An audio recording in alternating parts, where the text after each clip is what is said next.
Recentemente eu estava conversando com o meu time comercial e eles me perguntaram, colocaram uma objeção que um prospect chegou e falou para eles, falando assim, vou simular que eu sou o vendedor, tá? Ah, Fábio, por que eu tenho que pagar o valor de setup? Não dá para tirar ele e a gente deixar o projeto um pouco mais barato? Que sempre acontece, né? O cliente, o prospect sempre quer tirar alguma coisinha, como no dia de hoje. Se eu for pintar a parede, eu vou falar, não dá para dar 2 demãos ao invés de 3, né? Tipo, coisas assim. Mas ele vai falar, dá para tirar isso e a gente ter o mesmo resultado?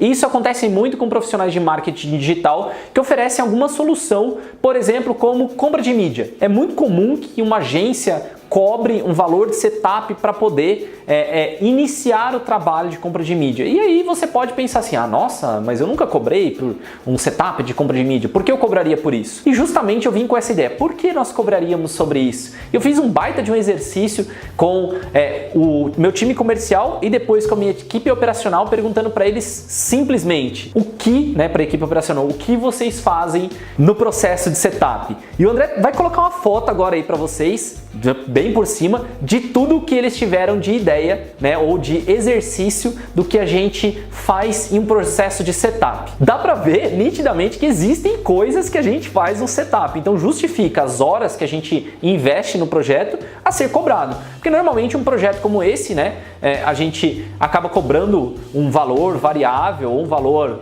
tabelado frente ao investimento do cliente.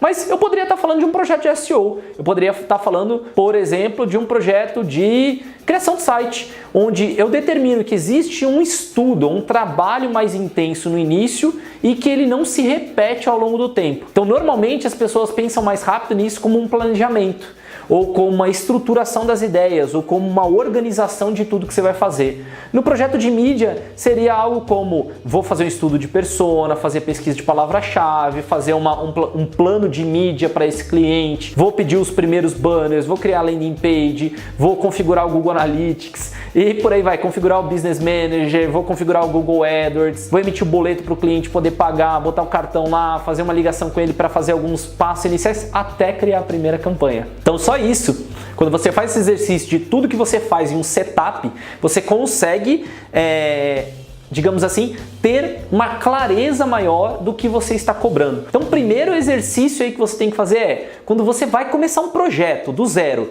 marca tudo que você faz no primeiro mês e que não se repete. Provavelmente esse é o seu valor de setup. Em SEO aqui na Messi, quando é um projeto de recorrência, que não é só uma auditoria, que é uma consultoria de 12 meses, por exemplo, a gente dilui esse valor ao longo de 12 meses. Mas é importante que você mostre para o cliente tudo que está sendo feito neste primeiro mês, que é um trabalho normalmente intenso. Você tem que entender o estilo dele, normalmente é o mês que você mais gasta falando com o cliente, em termos de tempo, você investe bastante junto com o cliente para conseguir montar bem o seu projeto. E até mesmo, por exemplo, numa criação de site, o primeiro mês talvez é o que você tenha que falar mais com o cliente para definir muito bem o que é o site que ele deseja, analisar todas as páginas dele, ver o estilo, fazer pesquisa, definir tons de cores baseado em persona e objetivo do cara, fazer benchmarking, tudo tem um setup. Tudo em marketing digital tem um setup. A diferença é se você cobra ou se você não cobra, tá? Então, se você abre mão,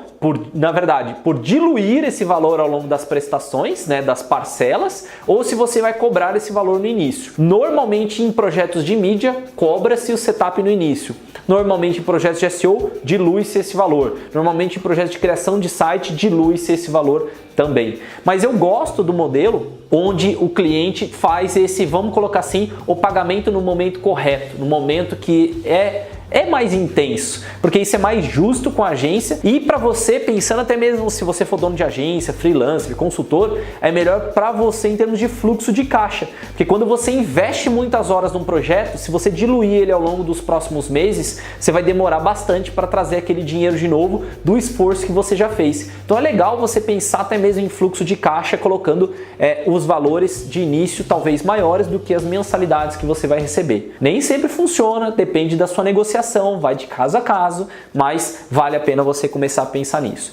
Eu falei do primeiro exercício, que é, de fato, o que é realizado num setup. Você tem que ter essa clareza justamente para você poder ter argumento com o cliente. E uma das coisas que a gente fez depois desse bate-bola com os nossos analistas aqui foi demonstrar nas nossas propostas comerciais o que é o setup. Então, olha, o setup é isso, tem o segundo item, terceiro item, quarto item, sexto item, tudo isso é feito no primeiro mês. Talvez passe despercebido para você e talvez você não tenha essa clareza, né, de talvez em outros trabalhos, de ter reconhecido esse ponto, mas aqui a gente faz dessa forma. Então, eu tive que explicar para o pessoal do comercial como funciona. Aí vai de você, se você é freelancer, consultor ou dono de uma agência, dependendo do seu status aí, você é a pessoa do comercial. Então, ter essa clareza do que é feito no operacional te dá mais poder, te empodera para poder chegar no momento de uma negociação. E aí vem o segundo exercício, o que de fato o operacional demonstra para o cliente naquele mês de trabalho. Porque às vezes eu posso vender muito bem no comercial toda aquela foto, o André tá colocando foto de novo aí, vou defender pro nosso prospect que nós vamos fazer tudo aquilo, porque tem tudo aquilo, e chega o time operacional e não compartilha que está fazendo. Ele faz porque é necessário para o projeto ocorrer, mas ele não mostra para o cliente. Por exemplo, eu não mostro a pesquisa de palavra-chave para o cliente, eu não mostro os primeiros banners que a gente desenhou, eu não mostro a pesquisa de persona, eu não falo com ele, dou detalhes do que eu fiz no Google Analytics dele para conseguir registrar que um lead está sendo convertido, né? Implantei o código, fui lá, configurei meta, testei, o cliente não vê quantas horas eu estou gastando nisso e ele fica falando, o que será que a agência ou aquele profissional está fazendo? Né? Ele fica se perguntando. Então, dar clareza, demonstrar que você está fazendo essas ações é um ponto positivo. Então, primeiro, coloque, olha, cliente fulano, né? Se for o caso aqui do André. André, tudo bem? Então, olha só, essa semana eu vou fazer 3 itens. Eu vou configurar o seu Google Analytics, eu vou configurar o seu AdWords e eu vou configurar a sua Business Manager, beleza? Beleza. Estou falando uma semana, pode ser isso, pode ser no dia. Cada um desses itens aqui eu vou descrever para você assim que eu finalizar, mas eu devo demorar cerca de 4 horas no Google Analytics, 2 horas no AdWords e 2 horas no Facebook, tá?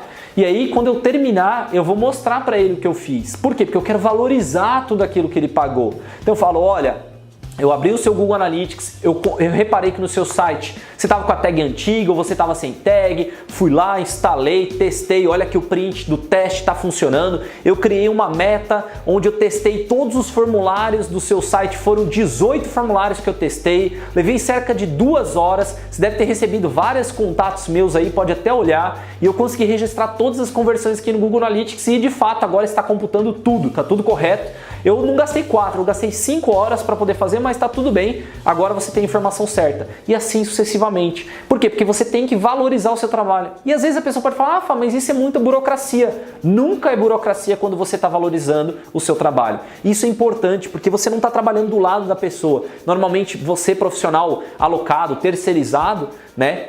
Talvez se for o caso, freelancer, consultor ou dono da agência, né? Você é um terceirizado. Nem sempre você está trabalhando do lado do seu cliente. Você não está sentado na mesma cadeira que ele, né? Do lado, onde ele pode olhar e falar, o que o cara está fazendo, olhar pela câmera e ver o que esse cara está fazendo. Você nem sempre tem essa clareza.